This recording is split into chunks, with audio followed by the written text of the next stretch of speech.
History called it a rebellion, but it was something larger. A dream that rose from the ashes of prophecy and rain.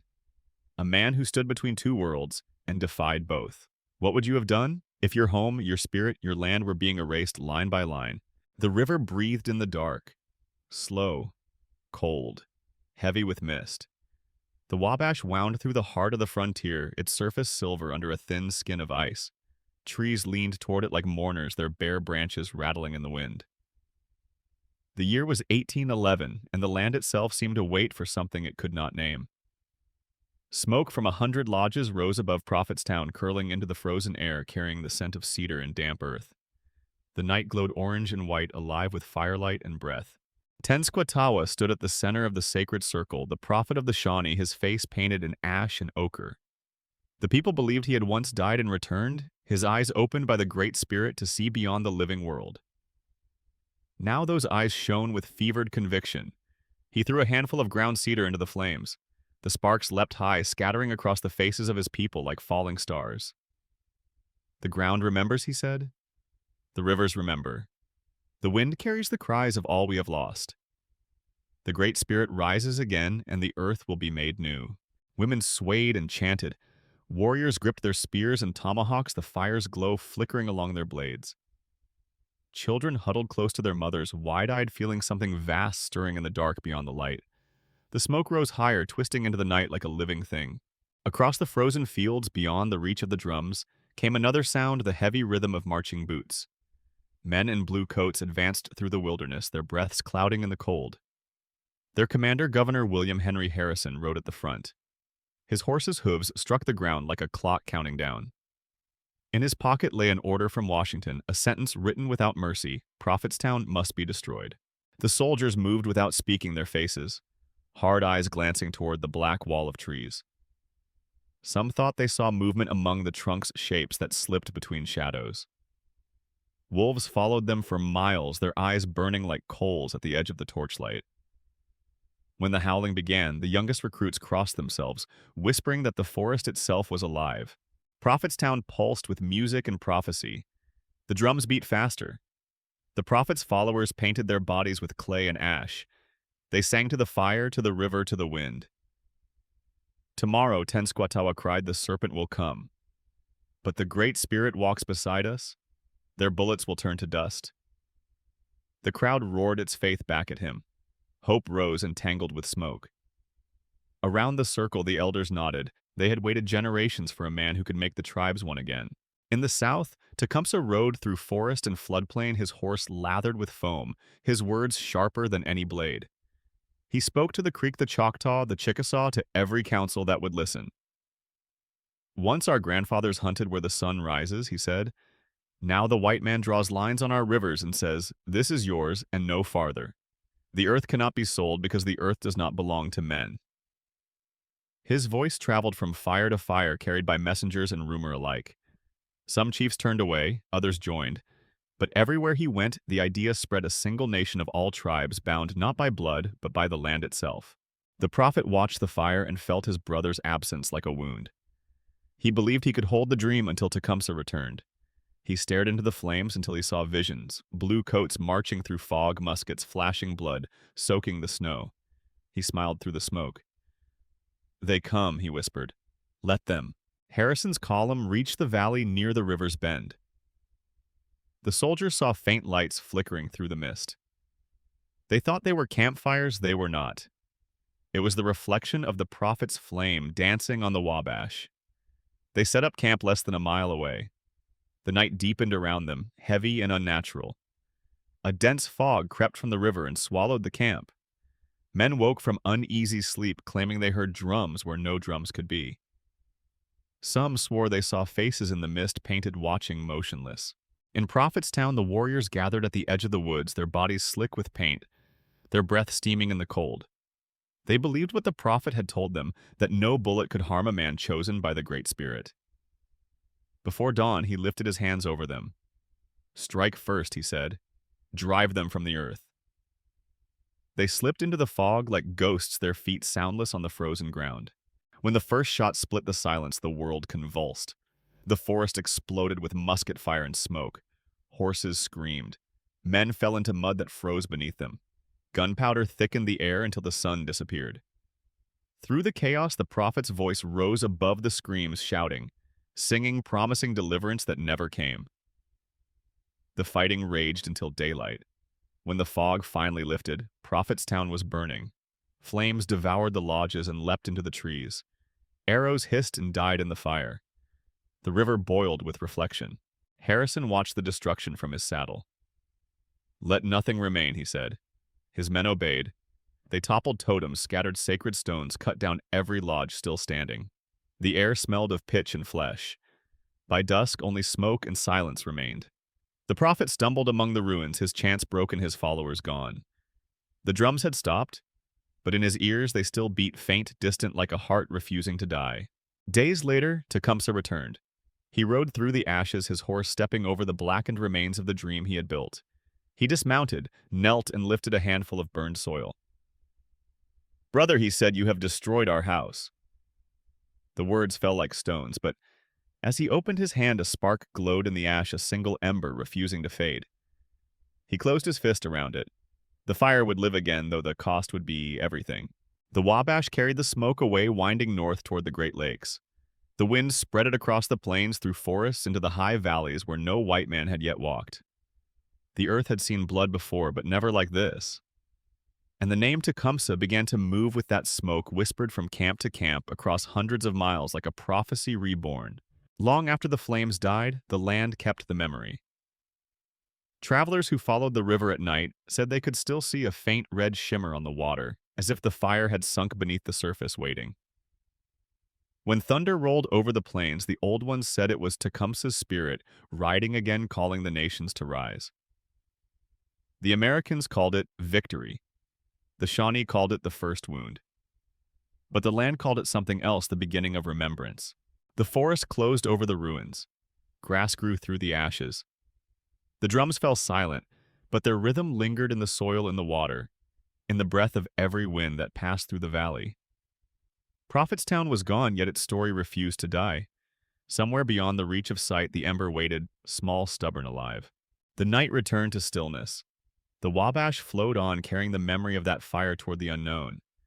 And in that silence, if one listens long enough, the heartbeat of a lost nation can still be heard, steady, defiant, unbroken. Dawn rose slow and red over the charred plain where Prophetstown had stood. Smoke drifted low, hugging the ground as if unwilling to leave. The air smelled of wet ash and gunpowder, a sweetness that clung to the back of the throat. Frost clung to the reeds along the Wabash, each blade rimmed in white, glittering where the sun touched it. The river itself moved like molten glass, heavy and scarred with drifting fragments of wood. On its banks, the footprints of soldiers and the bare prints of warriors mingled, washed slowly away by the current. The frontier stretched endless in every direction, flat grass and half-frozen swamp, the bones of trees black against a pale sky.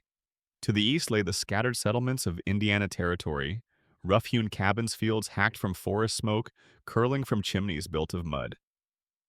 To the north, a wilderness that men called Michigan, but had never truly entered. And to the west, where the prairie began, the horizon swallowed everything. It was a land half-tamed, half-wild, a threshold. The war that would soon consume it had not yet been declared, but its shape already existed in the tension of the air. Settlers whispered of raids and alliances of tribes gathering along the rivers. In taverns, men argued about the British stirring up the Indians. In Washington, letters crossed desks heavy with seal wax and urgency. Harrison's dispatch reached the capital before winter. Prophetstown destroyed resistance, scattered frontier secured. But even as the ink dried, new smoke rose from the north, small fires that refused to die. Tecumseh rode through that landscape like a storm rebuilding itself. The defeat on the Wabash had broken many hearts, yet his presence alone drew them back. He stopped at every village that would listen, his horse lathered, his cloak stiff with frost. The people gathered around him, eyes fixed, waiting for the words they already knew by heart. "You have seen what happens when we fight apart," he told them. "Now you must see what can happen when we fight together." The wind carried his voice across the frozen lakes through the thin smoke of winter fires. Old chiefs nodded, remembering a time before borders. Young warriors clenched their fists, hearing in him the echo of something greater than victory survival with dignity. He moved through snow that came without pattern drifting and then melting beneath bursts of sun. Deer crossed the trail ahead of him, vanishing into pines heavy with ice.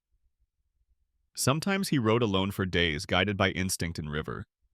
Sometimes he rode with messengers, men from the Potawatomi, the Kickapoo, the Miami, each carrying the same promise: the land will not be divided again. Nights he slept under the sky, staring into constellations, older than any map. The comet he had seen as a child still burned in memory, that streak of fire across the heavens, the sign that had marked his birth. To many he was the one foretold by its light. South of him, the world of the Americans was changing faster than the snow could fall. Roads cut through forest, towns appeared overnight. Flatboats drifted down the Ohio loaded with grain and rumor. The talk was of expansion, of destiny. They spoke the word empire without irony. To them, the frontier was a blank space to be filled, but not a memory to be preserved. Yet for the people who had lived here since the beginning, every tree, every bend of the river held a story. And those stories were being erased 1 acre at a time. In the camps along the Great Lakes, winter bit harder than any enemy. Warriors huddled in smoke-dark lodges, trading scraps of meat and tales of what had happened at Tippecanoe. Some cursed the prophet for false promises. Others spoke of seeing shapes in the flames, horses galloping upside down in the sky, thunder rolling beneath the ground. Fear and faith mingled until neither could be separated. When Tecumseh appeared at their doorways, his arrival cut through the despair like a blade. "Do not mourn," he said. "A single tree may burn, but the forest does not die." He gathered his council on the frozen shore of Lake Erie, where the ice cracked like musket fire beneath their feet. Fires burned low behind them, feeding on driftwood that hissed and popped. The wind came off the lake with the taste of iron. Tecumseh spoke to men from nations that had once been enemies: Shawnee, Ottawa, Winnebago, Delaware. "We will stand with the British if we must," he said, "but not as servants. We fight for our own country, the country of all the tribes." The men around him grunted agreement, some cautious, some eager.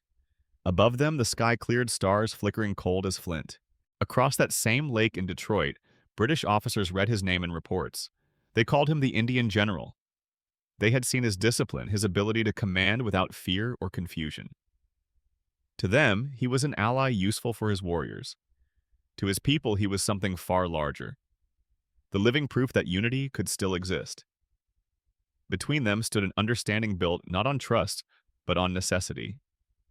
Both sides knew another war with the United States was inevitable. The frontier, already bleeding, would soon be drenched. Spring thawed the land and revealed its scars. Charred timber where Prophetstown had been, now sprouted grass. New American forts rose along the river's blockhouses of rough pine flags stiff in the wind. Settlers returned to the burned valley, plowing fields where bones still lay. When their plows struck something hard, they whispered a prayer and kept digging. The soil did not forget, but it did not resist. Farther west, the buffalo trails thickened again, herds moving north in the warmer air. Nature went on, indifferent to memory. Tecumseh rode through that renewal with purpose sharpened by loss. He carried no banner, only a vision, a single thread tying the tribes into a nation. Every council he entered, he laid a hatchet on the ground between him and the others.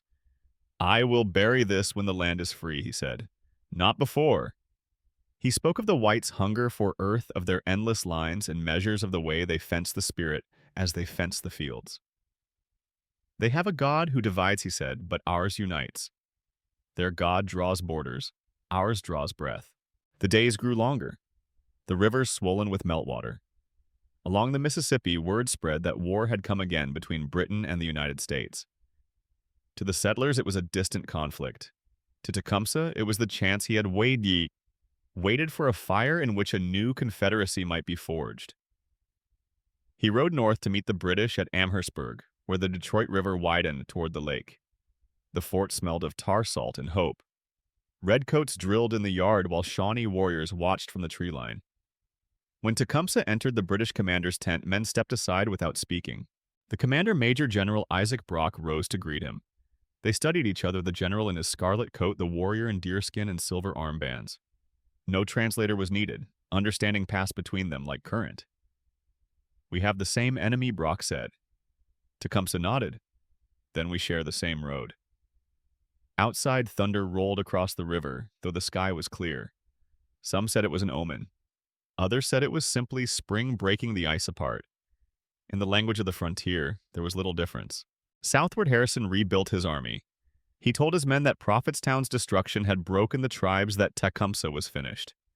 Yet reports from scouts told another story of villages once silent, now alive with preparation of trails, cut fresh through the forest of war belts passing hand to hand. Fear grew behind the walls of the new forts. At night, sentries swore they heard drums far off in the trees, faint and rhythmic, as if the forest still had a heart that refused to stop beating. By midsummer, clouds gathered over the Great Lakes thick and blue-black. Heat lay heavy on the plains. The air shimmered above the rivers, thick with the scent of mud and lightning. In the Shawnee camps, warriors polished their muskets, mended arrows, whispered prayers to the four winds. Mothers wrapped their children in skins and told them to listen to the thunder. "That is your father's voice," they said. The world seemed to hold its breath again as it had before Tippecanoe, as if the land itself knew what was coming. And across that land, from the Ohio to the Mississippi, from the Wabash to the Great Lakes, one name traveled on the wind. It moved through forests and settlements alike, through the mouths of soldiers and the songs of tribes, Tecumseh. To some it meant rebellion, to others redemption. But to the earth itself it meant balance, returning a sound it had not heard in generations. The sky darkened. The air trembled. The last great confederacy of the native nations was forming, not in councils or treaties, but in the steady rising rhythm of drums beneath the storm. The thaw came late that year, slower than anyone remembered. Snow melted in streaks along the ridges, revealing earth black as coal and soaked with memory. Streams swelled and carried pieces of winter downstream. Broken twigs, bones of deer, shards of bark, stripped clean by cold. The forest smelled of rot and renewal of mud and smoke. Across the Great Lakes, the ice cracked and sighed. The rivers groaned under the weight of their own awakening. Everything seemed to breathe again, yet nothing felt alive. Along the Maumee River, British banners fluttered in a damp wind, the fabric heavy with rain. Inside the wooden fort at Amherstburg, officers in scarlet coats studied maps spread across a table stained with candle wax. Ink ran where it met the moisture in the air. They spoke of strategy, of reinforcements that would never come, of Indian alliances that might turn the tide in a war. None of them truly understood. One of them, a young lieutenant fresh from London, wrote in his journal, "The forests here seem endless, and they listen." He did not know how right he was. Beyond the palisade, Tecumseh rode through the wet fields toward the fort, his horse kicking up brown water. His arrival drew every eye. Even among soldiers accustomed to discipline, he carried a weight that silenced the yard. He dismounted slowly, eyes narrowing as he looked at the British flag. It snapped once in the wind like a whip. Brock came out to meet him, broad-shouldered, pale, his expression fixed between admiration and caution. The two men clasped hands without words. The air itself seemed to still. They spoke for hours behind closed doors, voices rising, falling, merging into the storm outside. When they emerged, the alliance was sealed, not in ink, but in necessity. That night, the wind shifted east. Rain hammered the roofs. Lightning lit the river like molten silver. Tecumseh walked the ramparts alone, cloak pressed tight to his shoulders. He looked across the water toward Detroit, where the American flag hung limp in the downpour. Every flash of lightning revealed it again, red, white, blue, and fragile. The next war had already begun, though no one had yet spoken its name. South of the border, General William Hull commanded the American garrison at Detroit. He was a cautious man, older than his soldiers, haunted by the ghosts of earlier wars. He had read the reports, Indians gathering under Tecumseh, British arming them with powder and promises. The fear in those words grew larger with every retelling. By midsummer, Hull's army sat trapped between rumor and river, nerves stretched thin. Every night, sentries swore they saw fires across the water. Pinpoints of orange moving among the trees, vanishing when the clouds broke. Sometimes faintly they heard singing. Sometimes they heard nothing at all, and that was worse. Rain gave way to heat. The forest steamed. The air smelled of pine and sweat. Mosquitoes rose in black clouds. The rivers fell silent again, swollen and slow. It was then that Tecumseh moved. He gathered his warriors from the camps along the Thames, the Huron, the Raisin, hundreds at first, then thousands. Shawnee, Wyandot, Pottawatomie, Delaware, Miami. Old enemies sat together in the same circle, passing the pipe, sharing the same hunger. They painted their faces with red ochre and river clay symbols drawn from dreams. The drums began again, steady, patient, like the pulse of the earth itself. In each heartbeat echoed the vow, "This land will not fall." When the campaign opened, it came like thunder from two sides. British troops advanced west from Niagara. Tecumseh's Confederacy moved in silence through the forest north of the river. They traveled by night ponies slipping between trees, hooves wrapped in hide to muffle sound. Scouts reported the Americans fortifying their positions. But Tecumseh saw something else: fear. He could smell it in their fires, hear it in the restless stamping of their horses. They were surrounded, though they did not yet know it. At dawn on August 16, 1812, the sky over Detroit turned the color of lead. Mist rose from the river, thick enough to hide the world. From within it came the British guns, their thunder rolling across the water. The first shells landed short, bursting in fountains of mud. The second volley struck the ramparts. Smoke poured upward, mingling with the fog until the two were indistinguishable. Through that haze, the Americans saw movement ranks of redcoats forming lines of warriors flanking the woods. They could not tell how many. They imagined thousands. The sound of drums came next, slow and distant, then faster, overlapping until it became one continuous roar. Inside the fort, Hull's officers argued for resistance. Outside, Tecumseh waited, expression unreadable. He had ordered his men to circle wide, to appear and vanish, to make the earth itself seem alive. Each warrior carried a musket, some with bayonets taken from fallen enemies, others with bows whose strings gleamed with oil. They painted themselves in streaks of black and red, symbols of death and rebirth. When the British guns fell silent, their chanting began, low, rhythmic, impossible to ignore. It rolled across the river like thunder trapped in human throats. Hours passed. Inside the fort, panic grew. Hull's daughter, visiting from Ohio, later wrote that the ground trembled as if under siege by ghosts. Finally, the white flag rose above the rampart. Without firing a shot, Detroit surrendered.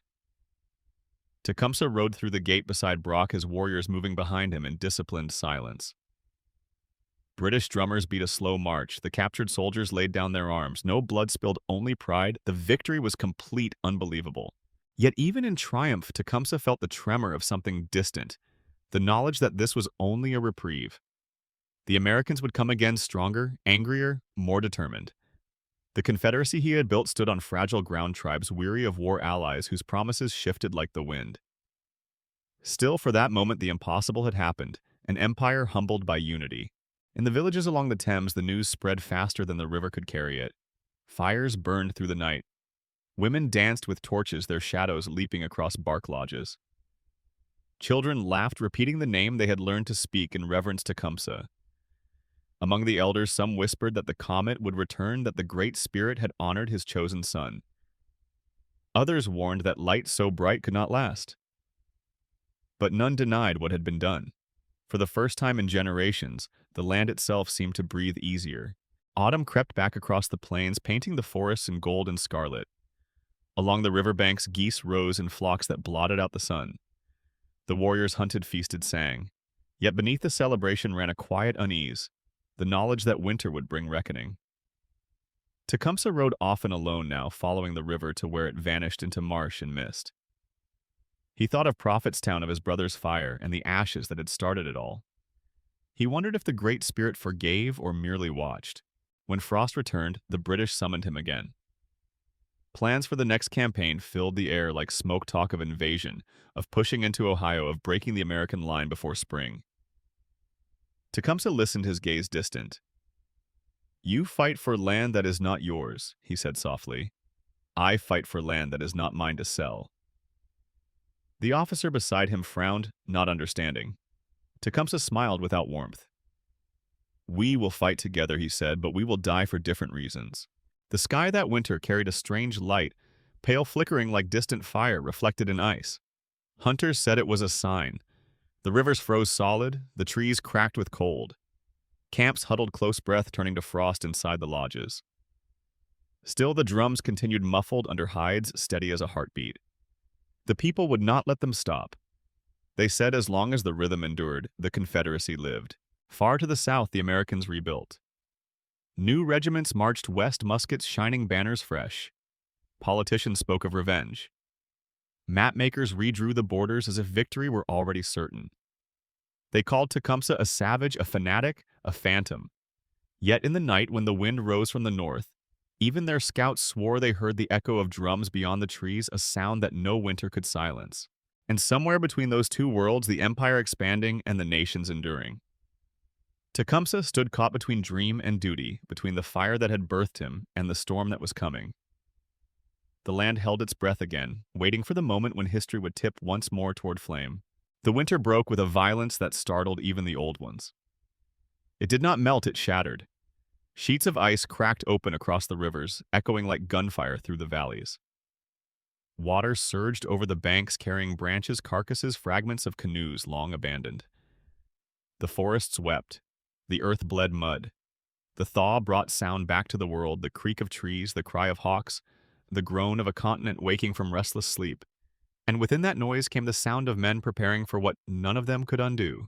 In the camps along the Thames, fires burned high again. Warriors returned from winter, hunting their ponies, thin, their eyes bright. They carried tales of new forts rising to the south of American soldiers, cutting trails through the Ohio woods of scouts who never returned. Each rumor fed the next until the air itself vibrated with tension.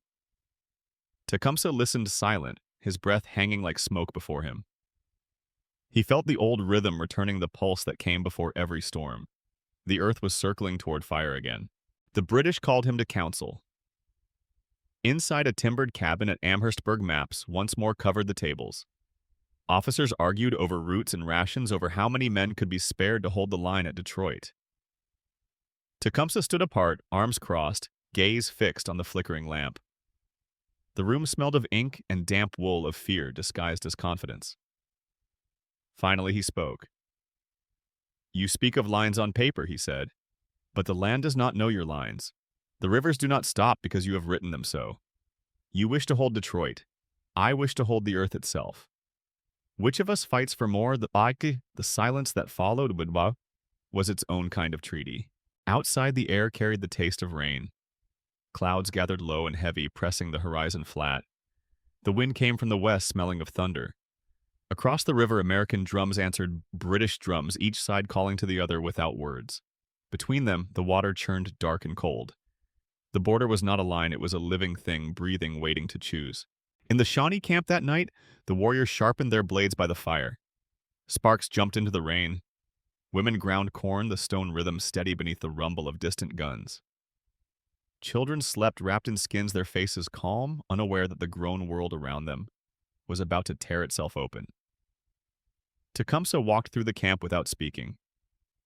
He stopped often to listen, not to men, but to the world. To the sigh of wet earth, to the restless wind. The land itself seemed anxious. The animals had gone silent. Even the river's murmur sounded cautious. The next dawn broke without color. Mist hung so thick that the sun appeared only as a pale wound in the sky. Tecumseh rode out with his scouts, their horses' hooves sinking into mud that swallowed sound. The forest closed around them, dripping. Somewhere ahead lay the American advance, the force under General Winchester, moving north through the snowmelt, confident from numbers and ignorance alike. Tecumseh moved like a shadow between trees, his eyes tracking every broken twig, every bent reed. He could feel them before he saw them, the clatter of gear, the smell of powder. He signaled to his men. They vanished into the undergrowth like smoke. When the Americans reached the River Raisin, the air itself seemed to tighten. Snow fell again, sudden and heavy, muffling the world. The soldiers huddled in their campfires, flickering blue in the wind. They laughed loudly to drown the unease, spoke of reinforcements that would never arrive. From the darkness beyond the tree line came the faint sound of drums, one beat, then another, then silence. They told themselves it was imagination. They were wrong. The attack began before sunrise. The British guns opened first, their flashes lighting the snow like lightning caught in the branches. Cannonballs screamed through the mist. The ground shook. Tecumseh's warriors moved with the storm, appearing, vanishing, reappearing again where no path existed. Muskets roared, arrows hissed. Men stumbled through smoke and whiteout, not knowing which way was forward. Horses broke loose, eyes rolling, hooves throwing up fountains of snow. The battle became a blur of sound and shadow. When the sun finally cut through the fog, the American camp lay in ruins. The river ran red, then brown. Crows circled overhead, black against the new blue of the sky. Tecumseh walked the field slowly, his breath steaming in the cold. Around him, the wounded called out in English and French in tongues no one answered. He ordered his men to stop the killing, to take prisoners, to spare those who could not fight. "War is for warriors," he said, "not for the helpless." His voice carried calm and final. Even the British officers who arrived later would remember it. The snow melted underfoot as the day warmed. The smell of smoke and blood hung low over the river. Somewhere far off, thunder rolled. The Battle of the Raisin had ended, but the war had not. It had only deepened, like a wound refusing to close. News of the victory spread fast south to the Mississippi, east to the Alleghenies. It carried Tecumseh's name with it, growing larger with every retelling. To some, he was hero. To others, terror. But all agreed he was unstoppable. Spring returned green and violent. Grass surged through the old scars of Prophetstown. Wildflowers burst where powder had fallen. The rivers ran high, swollen with melt in memory. Tecumseh rode the banks, often following the floodwaters, thinking of what had been lost and what could still be saved. He spoke less now, but when he did, his words carried the quiet weight of conviction. "They think this war is between nations," he told his brother's surviving followers. "It is not. It is between the living and the dead, the living who forget and the dead who remember." The British celebrated their victories with drink and parades. Tecumseh watched in silence. He saw in their laughter the seeds of betrayal, an ally whose heart was elsewhere. Yet for the moment their goals aligned. Together they held the North. Together they believed they could hold it forever. But the land knew better. The rivers never stopped moving, the forests never forgot. By midsummer, the heat returned with vengeance. The air shimmered above the plains, heavy with insects. Horses sweated beneath their loads. Soldiers collapsed in the shade of wagons. The world smelled of iron and decay. Tecumseh moved his people toward the Thames, where the water ran clearer, where the hills gave shelter. There he built new camps, stronger, more hidden. At night the fires were covered so that only the faintest glow betrayed them. The drums were wrapped in cloth to muffle the beat. But the rhythm continued, soft, steady heartbeat of a dream not yet broken. The Americans marched north again, led by General Harrison himself. The irony did not escape Tecumseh that the same man who had burned Prophetstown now returned to finish what he had begun. The forest thickened ahead of them, the paths twisting like veins. Every branch dripped with moisture, every step sank into mud. The soldiers cursed. Their boots tore, the wheels of their cannons stuck fast. From somewhere deep in the trees came the sharp cry of a hawk. Some men looked up uneasy. They said later it was a sign. Tecumseh waited where the forest opened to the river's bend. His warriors lay in the tall grass, motionless, painted to vanish against earth and leaf. He watched the horizon darken with smoke, the Americans coming slow but inevitable. The air itself grew dense, charged. The first drops of rain fell large, cold, metallic. They struck his hands like coins. He closed his fingers around them. The storm was coming. The river churned louder, matching the sound of the drums in his chest. He whispered something to the wind, and it answered with thunder. By evening, lightning split the sky. The forest flared white, then black again. The British lines wavered. Their commander hesitated. Tecumseh's patience broke. "We cannot wait for men who fear the rain," he said. He rode forward, shouting to his warriors. The drums answered. The charge began. What followed would later be written as the Battle of the Thames. But for those who lived it, it was something closer to prophecy fulfilled. The storm consumed everything: rainfire screams, gunfire, lightning. The smell of powder mixed with the scent of pine. Horses reared and vanished into the smoke. Men slipped in mud slick with blood. In that chaos, Tecumseh moved like part of the weather itself, everywhere at once, shouting, striking, vanishing, returning. His war cry carried through the thunder, rising above it fierce and unending. The sky burned violet, then red, then black. Muskets flashed like dying stars. The river swallowed bodies and secrets alike. By nightfall, the firing slowed. The British line had broken. The Americans held the field. Tecumseh was nowhere to be found. Some said they saw him fall. Others said they saw him vanish into the woods whole and unhurt. For days after, the fog hung heavy over the valley, refusing to lift, as if the land itself mourned what it had lost. When the sun finally returned, the battlefield lay quiet. Birds circled high above. The river moved on as if nothing had happened. Soldiers dug shallow graves where they could. The British retreated north. The Americans claimed victory. But among the tribes, no one spoke of defeat. They said only that Tecumseh had become what he was always meant to be, part of the earth. Part of the storm, the voice in the thunder that still rolls across the plains. And even now, when the sky darkens over the Great Lakes, when lightning walks the horizon, the old people still tell the story. They say if you listen between the thunderclaps, you can hear the echo of hooves on wet ground. The breath of a warrior who would not yield the whisper of a dream too large for one lifetime. The alliance may have fallen, but the spirit that forged it never did. The land remembers. It always will. Morning crept over the valley like a ghost, unsure of its way. Mist clung to the riverbanks, veiling the earth in pale breath. The sky above was colorless, neither dawn nor day, a smudge of gray bleeding into the horizon. Where the thunder had raged only hours before, silence now settled, heavy pressing against the ears. The air smelled of wet iron, the scent of blood washed into mud. Birds dared not sing. Even the river moved quieter, as though it too was holding its grief. The battlefield lay sprawled in ruin, broken muskets half buried in the muck, a single drum torn open, its skin flapping in the wind, fragments of cloth, red, blue, brown, tangled in the reeds. The bodies had been gathered hastily, but the land itself refused to let them go. Everywhere the ground bulged and sank as if the earth was breathing under the weight of what it had swallowed. When the sun finally burned through the haze, it revealed the faces of the fallen British American and those who belonged to no flag at all. Tecumseh's warriors searched among them in silence. They moved slowly, reverently, their boots sinking deep. Each name they called vanished into the stillness unanswered. They found his horse first, the black stallion, its flank torn open, its eyes glazed with frost. The saddle was empty. There was no body, no sign of where he had gone. Rumor began before noon. Some said he had fallen near the swamp, shot through the heart. Others swore they saw him crawl into the reeds, still breathing, still fighting. The Americans claimed his corpse and paraded it as trophy, though none could prove which man they had.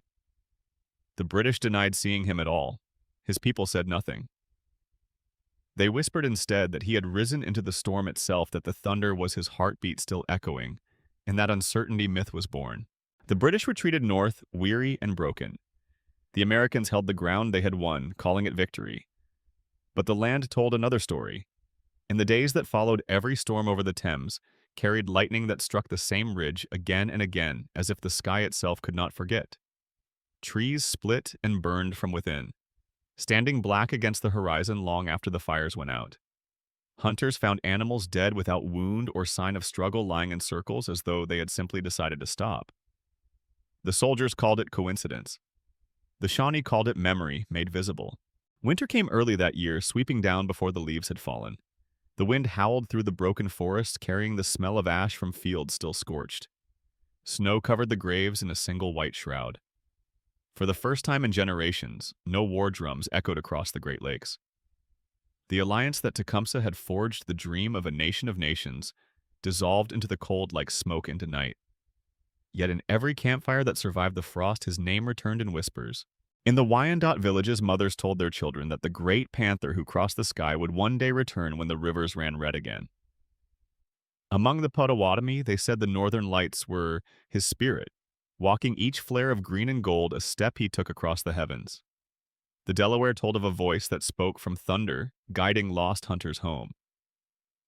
The British chroniclers recorded these tales with polite disbelief, not understanding that, for the people who told them, history and spirit were the same. Across the American settlements, the story twisted differently. Newspapers called him the Indian Napoleon, a genius defeated by progress. Painters imagined him in heroic death, their canvases dripping with noble tragedy. Politicians spoke his name when they needed fear. Poets invoked it when they needed romance. In this way, Tecumseh became two things at once, the ghost who haunted empire and the hero empire claimed as its own. The real war moved on. The British would lose again, and the Americans would expand. New treaties drew new lines, carving the wilderness into rectangles on parchment. The tribes were moved farther west step by step, each promise replaced by another. But wherever they went, they carried the ember of his dream. And council fires on the plains and whispered prayers beside the Missouri and dances under the vast empty sky, his name returned not as lament, but as defiance. At Prophetstown's ruins, spring brought grass again. Green blades pushed through the ash stubborn and bright. Travelers passing by said the air there was different, thicker humming, as if the ground still remembered the drums. Sometimes at night, a faint red glow shimmered along the river's edge. No fire burned there yet, the reflection danced on the water. Locals began to avoid the place. They said the spirits of the fallen walked those banks waiting for their leader to call them once more. Scholars centuries later would search for proof digging, measuring mapping. They found musket balls, arrowheads, buttons, coins. But the heart of it, the thing that bound man to land, land to spirit, remained beyond their reach. In every account, Tecumseh's death changed shape, refusing to stay still. History demanded an ending. The earth refused to give one. Somewhere along the Thames, a hunter once claimed he heard hoofbeats on frozen ground. He followed the sound through fog until it stopped at the edge of the river. There on the ice he found prints of horse's hooves beside a man's bare feet. They led halfway across, then vanished into nothing. He told no one for years. When he finally did, the elders nodded and said, "He walks when the nations forget." As the war faded into peace, the land itself carried the aftermath. Forests regrew over the battlefields, but the trees there grew twisted, their trunks spiraling, as if still straining towards something unseen. Rivers changed course, eating away at the banks where men once fought. The air grew quieter, but the silence was not empty. It was the silence of waiting of breath held between heartbeats. Generations passed. The forts rotted, the trails vanished beneath grass. Settlers built towns, churches, railroads. The sound of drums gave way to the hiss of steam. Yet on certain nights when storms crawled across the Great Lakes, the old rhythm returned. Thunder rolled like hooves. Lightning traced the outline of a figure riding across the clouds. Children woke to the sound and whispered, "Tecumseh rides again." Their parents laughed, but they crossed themselves all the same. In truth, he never left. He became the space between memory and myth. The line no map can draw, the pulse no empire can erase. Every road that cuts through what was once his land follows the curve of his dream, whether those who travel it know or not. The rivers still whisper his name when the wind comes from the north. The trees still lean toward each other as if to listen. And sometimes when the fog rises from the water just right, the earth seems to breathe again, slow, steady, unbroken. History will say the Confederacy died with him, but the land disagrees. It remembers the vow spoken beside the Wabash. The earth cannot be sold because the earth does not belong to men. The rivers still carry it, the storms still repeat it, and the people who walk that ground can still feel it underfoot. A heartbeat older than any flag, any border, any empire. The war ended. The dream did not. And in that fragile, enduring truth lies the difference between conquest and remembrance. The empire claimed victory, but the land kept the last word whispered in thunder, sung in wind, written in the slow, unending language of rain. Rain came as if the heavens had split open, not in sheets, but in waves rolling, hammering, endless. The storm crawled across the Great Lakes like a living thing, its voice deep and slow. Trees bent until their branches scraped the earth. Rivers leapt their banks, devouring the plains. Every sound, the wind, the thunder, the hiss of the water seemed to carry the same rhythm, a low pulse that matched the beat of the human heart. To those who listened, it was not weather, it was remembrance. In the black hour before dawn, the British camp at Moraviantown stirred. Men woke shivering under soaked blankets, their red coats turned brown with mud. Cannon stood silent, wheels sinking into the mire. Horses stamped and snorted, their breath white in the air. Officers cursed the rain, cursed the roads, cursed the allies they did not understand. Beyond the palisade, the forest was a wall of mist and whispering leaves. Somewhere inside it, Tecumseh's warriors waited unseen, unheard. He stood apart from them on a rise of wet ground, the rain coursing down his face. The night pressed close around him, the clouds flickering pale each time lightning split the sky. His gaze was fixed westward toward the darkness that hid the enemy, toward the horizon that once held his home.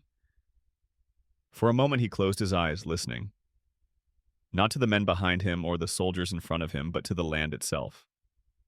He felt its tremor beneath his feet, the slow breath of the earth turning in its sleep. The wind shifted, and in it he heard the faint echo of drums. Not his warriors, but the heartbeat of the world remembering the first songs. He remembered Prophetstown, the fire, the ash, the night when belief had turned to ruin. He remembered his brother's eyes full of faith and failure. He remembered the promise he had made to the dead that he would not let the dream die in smoke. And now here on the banks of this flooded river, that promise had come full circle. The British feared defeat. The Americans desired revenge. But Tecumseh sought something older balanced the writing of a world gone wrong. The rain eased, turning to mist. A faint light grew in the east, gray and trembling. The British lines shifted restlessly. General Proctor rode among them, his horse floundering in the mud, his orders sharp with fear. He wanted to retreat to save the remnants of his army to fight another day. Tecumseh watched him expressionless. When Proctor spoke again, his voice broke. "We must fall back," he said. "They are too many." Tecumseh turned slowly, his eyes cold. "You are a man of paper," he said quietly. "When the paper burns, what will you command then?" He turned away before the answer could come. In the forest beyond the river, the Americans advanced. Harrison's army, the same man who had burned Prophetstown, returned now older but unrepentant. His men marched through mud up to their knees, rifles held high, faces streaked with sweat and fear. They sang to keep their courage hymns half-remembered, verses swallowed by the wind. The forest swallowed the sound and gave nothing back. When the first scouts saw the river ahead, they hesitated. Smoke rose from the trees, slow and blue. A hawk circled once overhead, silent. The men crossed themselves without knowing why. Tecumseh walked the line of his warriors. They stood in shallow trenches behind fallen logs slick with rain. Faces painted black and red, feathers bound tight against the storm. He moved among them with the calm of one who has already seen the ending. "Brothers," he said, "today is not the day we die, it is the day we return. If our blood falls here, it will feed the roots of the forest. If our voices fade, the wind will carry them. The land does not forget. Nor should we." His words carried over the rain, soft but unbroken. The men answered not with cheers, but with silence, the kind of silence that holds belief deeper than any shout. When the first musket fired, it was almost an accident, a spark struck by fear. The forest erupted in return. Smoke rolled through the trees, white and choking. The air filled with the roar of muskets, the crack of branches, the shriek of horses. The British line buckled their redcoats, vanishing into mist. Proctor's voice vanished with them. Then the thunder returned, not from the sky but from the earth itself, as Tecumseh's warriors rose from the ground and charged. Their cries split the storm, high and wild, older than language. He was in front before any man could stop him. A rifle in one hand, a hatchet in the other, his body moving as though the rain itself carried him. Bullets tore the air around him, hissing like insects. He moved through them untouched. For those who saw him British-American ally enemy, the memory would never fade. He did not fight like a soldier. He fought like a storm made flesh. Harrison's men reeled. They saw warriors where there were nun shapes flickering between trees, arrows striking from directions. Impossible. The confusion fed itself. The line began to break. Tecumseh reached the center, shouting for his men to hold, to press forward. For a moment it seemed they might drive the enemy into the river. But then came the volley, a wall of smoke and fire so close the heat singed the grass. The shock threw the front ranks backward. Men fell, vanished beneath the churned mud. Tecumseh staggered, but did not fall. The rain came harder, mixing with the blood on his hands. He looked around, saw the British fleeing, saw his warriors still fighting in the smoke. He raised his voice once more, a sound not of despair, but of command. Then another shot, close, heavy, final. He turned toward it as if to meet it. Lightning flashed. The world went white. No one saw him fall. The smoke closed over everything, and when it cleared, he was gone. The battle ended as suddenly as it had begun. The Americans claimed victory. The British fled north, their cannon sinking into the mud. The storm moved on, dragging the sound of thunder eastward until it became memory. For 3 days after, the river would not calm. The water rose dark and restless, as if something beneath it was trying to breathe again. On the 4th day, the rain stopped. Sunlight spilled over the valley, golden and sharp. The ground steamed. Birds returned. But the place felt changed, charged. Hunters who came later said they could feel a weight in the air, as though a great heart still beat beneath their feet. The Americans searched for his body. They claimed to find it, then lost it again. The British said nothing. His people refused to look. "The land took him back," an old woman said. "That is enough." And so the mystery hardened into truth. He was everywhere now, in the rain, in the thunder, in the silence that came after. Years later, when settlers crossed that same valley, they spoke of strange things. Horses spooked for no reason. Storms broke only over the river. Trees bent toward the water as though listening. A farmer once claimed he saw a figure standing at dusk where the mist touched the ground, tall, bare-chested hair bound in two long braids. When lightning flashed, he vanished, leaving only the echo of hooves fading into the storm. To historians, it became folklore. To those who lived on that land, it was proof. Proof that some spirits do not rest because the world that wronged them has not yet learned to.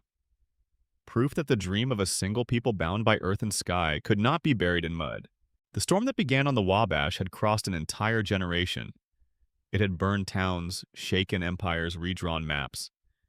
But it had also done something more lasting.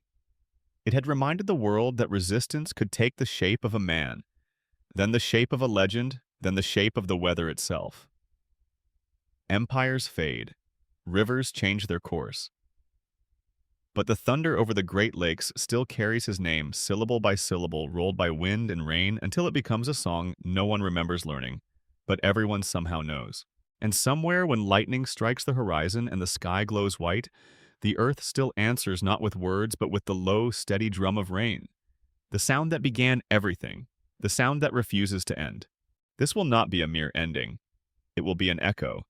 A living bridge between centuries, from the battlefield to the modern world, from empire to earth, from myth to memory. The rains that ended the war did not end the story. They washed the blood from the leaves, carried it into the soil, and hid it beneath roots and grass. But the ground never forgot. The river still ran brown that spring, heavy, slow, reluctant. Every turn of the current seemed to whisper his name. Tecumseh. The word itself rolled like thunder, older than speech, deeper than history. The people said the river spoke because the wind could not carry everything alone. The Americans called it victory. The British called it retreat. The land called it silence. And in that silence, something began to change. When the snow came again, it came without sound. It fell thick and soft, blanketing the ridges, smoothing the scars of battle as if the world had decided to start over. Yet beneath that calm, the roots still twisted around bones. The seeds drank from the same water that had once run red. Life returned, but it grew from death. That was the lesson the earth remembered, even if men did not. By the time the first settlers built cabins along the Thames, only a few elders remained who had known Tecumseh's face. They spoke of him around fires so small the flames barely rose above their hands. He was not a man, they said. He was a season, a wind that moved through all tribes. To those who listened, it did not sound like exaggeration. It sounded like truth wrapped in memory. The settlers who came after the war never understood the quiet of the land they claimed. They heard the wind at night and thought it loneliness. They heard thunder and thought it weather. They did not know that in every storm the old songs still rode low, rhythmic, invisible. When their roofs shook under the force of rain, they cursed the sky. The elders smiled and said, "He is riding again." Time passed, slow, steady, relentless. Forts, rotted towns grew. Children were born who had never seen a forest untouched by axe or fire. They played beside rivers whose names they did not know, whose meanings had been cut away like bark from a fallen tree. Yet every now and then one of them would wake at night and swear they heard drums in the distance, soft, steady, coming from the direction of the river. Their parents would hush them, tell them it was thunder. But the children always knew the difference. By the 1830s, the last survivors of the Great Confederacy were old. Some lived in exile west of the Mississippi, others in shrinking villages north of the Great Lakes. Their hair had turned white, their voices soft, but when they spoke Tecumseh's name, their eyes burned bright again. They said he was not dead.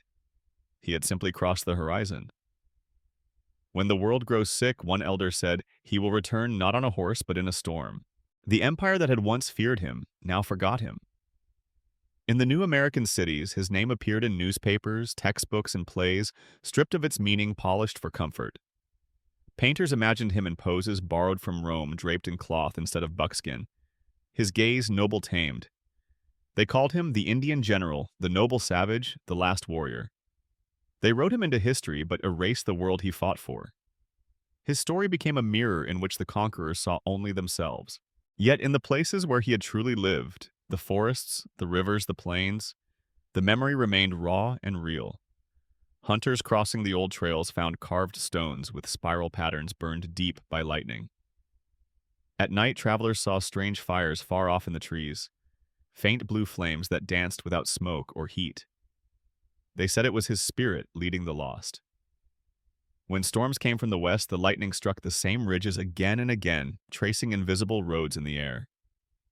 Farmers built fences around those places and refused to plow near them. They said nothing grew there because the ground was still listening. Decades turned into generations. Steamships replaced canoes. Rifles replaced bows. The old languages faded from daily speech.